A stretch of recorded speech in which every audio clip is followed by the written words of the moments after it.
गरीबी, पॉवर्टी।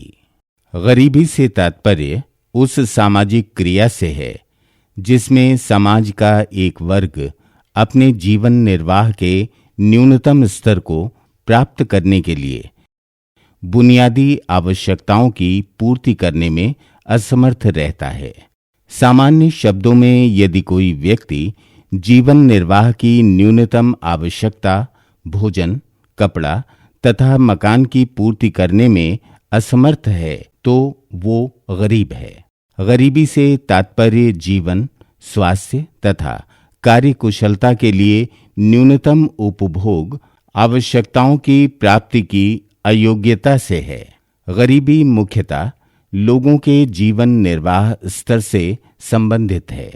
भिन्न भिन्न समाज तथा देशों में गरीबी की परिभाषा भिन्न भिन्न होती है, क्योंकि गरीबी का निर्धारण उच्च जीवन स्तर या निम्न जीवन स्तर के आधार पर किया जाता है।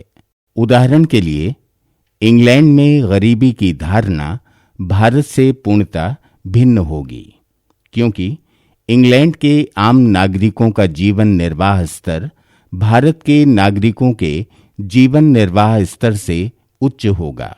तेंदुलकर समिति के अनुसार गरीबी रेखा की अवधारणा मूल मानवीय आवश्यकताओं की पूर्ति की असमर्थता से जुड़ी हुई है। ये मूल मानवीय आवश्यकताएं हैं: पर्याप्त पौष्टिक आहार प्राप्त करना, पहनने हेतु उपयुक्त वस्त्र तथा निवास हेतु उपयुक्त स्थान होना, परिहार्य बीमारियों से रोकथाम की क्षमता, शिक्षा का न्यूनतम स्तर होना तथा सामाजिक क्रिया एवं आर्थिक गतिविधियों में हिस्सा लेने के लिए गत्यात्मकता है।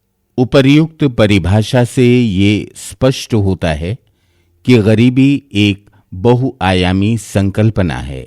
विकासशील देशों के संबंध में प्रथम वैश्विक गरीबी अनुमान वर्ल्ड डेवलपमेंट रिपोर्ट द्वारा 1990 में जारी किया गया।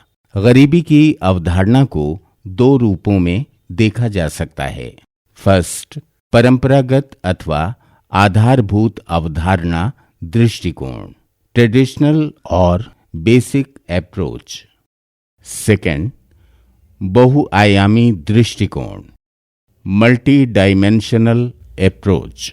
परंपरागत अथवा आधारभूत आवश्यकता दृष्टिकोण के अंतर्गत हम जीवन निर्वाह की सामान्य आवश्यकताओं जैसे भोजन, कपड़ा तथा मकान को लेते हैं, जबकि गरीबी निर्धारण के बहुआयामी दृष्टिकोण के अंतर्गत गरीबी का निर्धारण करने वाले अनेक कारकों को लिया जाता है।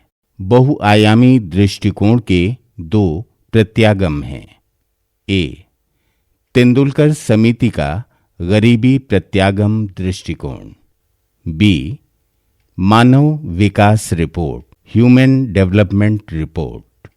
इन दोनों प्रत्यागमों का हम आगे इसी अध्याय में वर्णन करेंगे।